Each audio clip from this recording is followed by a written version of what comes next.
Hey everybody, it's Rod with Van Guns coming back at you with another video. Today, I'm going to talk about my secondary carry gun, my Ruger LCP.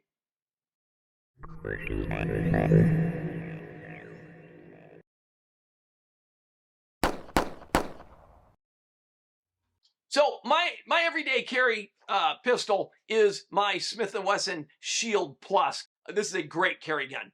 As small and compact and amazingly soft shooting as this gun is, I sometimes don't carry it because in certain situations, even this small gun is just a little bigger and bulkier. I prefer not to have my gun print. So for those situations, I've got my Ruger LCP with this cool, relentless tactical little inside the waistband holster. So the LCP is a gun that I honestly think is often sold, or I should say purchased, by really people that probably ought not to have it. And that's recoil sensitive people.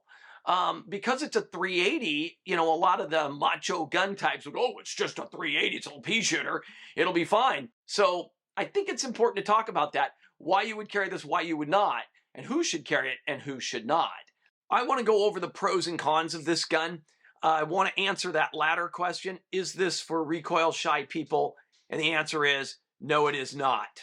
The problem with this gun isn't that the 380 cartridge is powerful. It isn't. It's a bare minimum cartridge for self-defense. It's that the gun is so lightweight that even the wimpy 380 cartridge recoils pretty snappy with this gun. So not a good choice for people who don't like recoil. Now, for people that are smaller in stature with smaller hands, it's actually a great gun because it's easy to get a grip on this small little frame. Now, for me, it's a little too small. The gun's too small. My hands are just, I can't get a good grip on this gun. But, it makes it hard to shoot. Now, a couple of things about the gun. Is it reliable? Yeah, it's reliable. I've put at least 800 and probably closer to 1,000 rounds to this gun. I have never had a malfunction. I think that's pretty good. Is it accurate? Yeah, it's accurate. Accurate enough. I shoot this gun at 7 yards. I usually fire it fairly rapidly. I'm not talking about a full-blown mag dump here, but, I practice in a defensive situation. Bang, bang, bang, bang, bang. And because this thing moves around and it's a little snappy, you're spraying bullets out on a silhouette at 7 yards. I'm occasionally flinging them into the 7 ring. Still fine for what we're trying to do with this gun, which is just to stop an attacker. It's adequate accuracy. The gun is it super well made? Is it real premium? No, it's a real inexpensive gun. These guns are $200 to $225. And there's a lot of $200 guns that are garbage that I would not want to have to, put my life on the line with them. This is a Ruger. This gun is reliable. This gun is accurate enough. This gun is a good carry gun from that perspective. Much, much better than you might find a fancier, dressier $200 gun, but it's going to give something up in the other area, the area mostly in reliability, and I'm not giving up reliability. So there's nothing fancy here. Trigger on the gun, pretty heavy pull, double action, but not terrible. I fired way worse triggers than this. Let's do the trigger on this thing.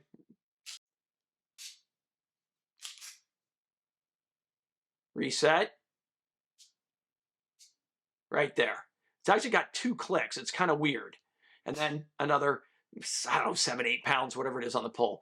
I don't like that first little click, and then I don't know if you could hear that on the camera, but there's a little click right there, but that's not the reset. There it is. It's that second click. Did you hear that? The second click. I don't like having that first click, but honestly, I've never had a problem with firing the gun so fast that I didn't hit the reset. I hate it when that happens. I've got a Sig Sauer P220 that does that a lot because the reset's a little too long on it. This one, that doesn't happen. And I think it's partly because it's a double action trigger. You kind of expect more of a revolver style kind of deal. I don't know what it is, but I've never had that situation where I'm like, bang, bang, nothing happens. I've never had that with this gun other than the one little pet peeve. This is the original LCP. When you get to the last round in the magazine, it won't lock the slide open. So you will have the slide back and you might get a click like that, but that's after you've emptied the magazine. Comes with a 6-round magazine.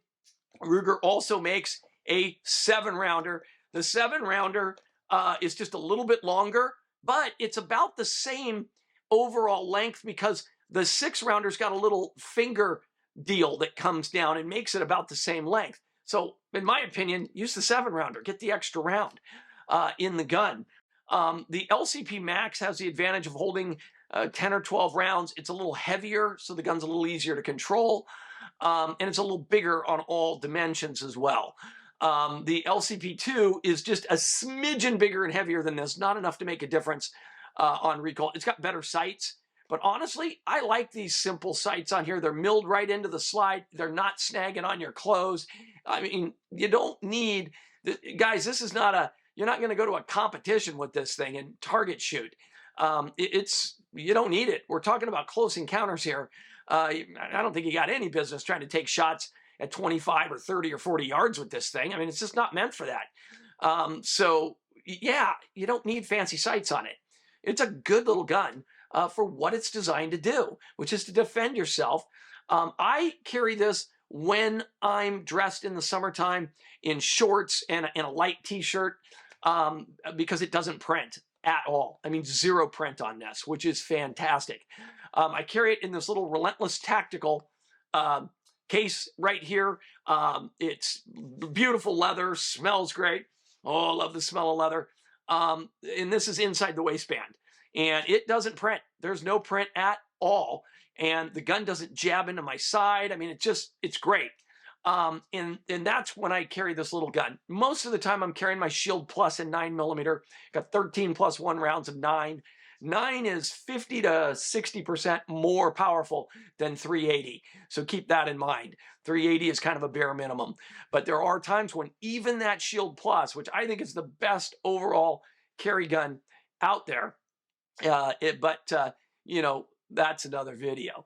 So that's all I really got on the little Ruger LCP. I hope this was helpful. Again, in summary, is it reliable? Yeah, I've had no malfunctions, almost 1,000 rounds. Is it accurate? Yeah, it's accurate enough for what it's designed to do. Is it for recoil-shy people? No, it really isn't, guys. It moves around in your hand. It wants to jump out of your hand because even though 380's kind of a wimpy cartridge, the gun weighs 9.6 ounces, okay? A pound is 16 ounces. This is barely more than a half pound. And a 380 actually feels like a much bigger cartridge coming out of a gun this small, and you can't really get as good a grip on this gun as you can on a little bit bigger gun. At least I can. And I think a lot of people have a hard time holding this thing, especially, and the bigger you are, the harder this thing is to shoot. So it's not a macho thing. It's the bigger you are, the harder it is to get a hold of this thing. All right. So, hey, thanks for watching the video. Be sure to subscribe down below. And don't forget to check out the Van Guns blog, where we've got all kinds of interesting details on, you know, firearms and accessories and cartridges and all kinds of good stuff that we can put more detail into than I can on these YouTube and Rumble videos. So please hit the subscribe button and check out Van Guns blog. And until the next video, see ya.